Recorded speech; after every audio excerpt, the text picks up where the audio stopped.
ইরানের একের পর এক মিসাইল হামলার খবরে আতঙ্কে দিন কাটাচ্ছে ইসরায়েল। রোববার জরুরি অবস্থা জারির পর থেকেই ঘরের বাংকারে আশ্রয় নিয়েছে ইসরায়েলের বাসিন্দারা। তবে সেখানে থাকতেও ভয় পাচ্ছে অনেকে। আশ্রয়কেন্দ্র ছাড়াও ছুটে যাচ্ছে ভূগর্ভস্থ ট্রেন স্টেশন ও পার্কিং লটে। সেখানেই কাটাচ্ছে নির্ঘুম রাত। ড্রিঙ্কো এখন রিয়াল ফ্রুট পাল্প ও নাটে চেনি সহ নতুন প্যাকে নতুন স্বাদে।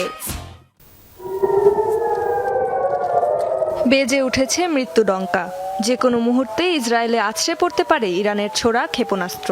প্রাণ বাঁচাতে নিরাপদ আশ্রয়ের খোঁজে তাই যে যেভাবে পারছে ছুটছে ঊর্ধ্বশ্বাসে। যাদের বাড়িতে আশ্রয় কক্ষ নেই তাদের ভরসা ভূগর্ভস্থ ট্রেন স্টেশন, পার্কিং লট বা নিকটবর্তী আশ্রয়কেন্দ্র। সেখানেই কাটাচ্ছেন নির্ঘুম রাত। নিজ বাড়িতে বাংকার থাকলেও সেখানে থাকতে ভয় পাচ্ছে অনেকে। একা থাকার চেয়ে জনসমাগমপূর্ণ স্থান বেশি নিরাপদ মনে করছেন আশ্রয় প্রার্থীরা।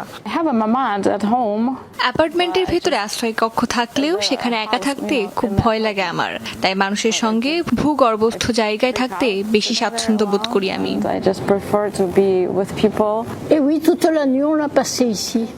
আমরা পুরো রাত এখানে কাটিয়েছি, কারণ পরিস্থিতি বিবেচনায় এখানে থাকাই নিরাপদ মনে করছি আমরা। গভীর রাতে আমি ও আমার মেয়ে দৌড়ে এখানে চলে আসি।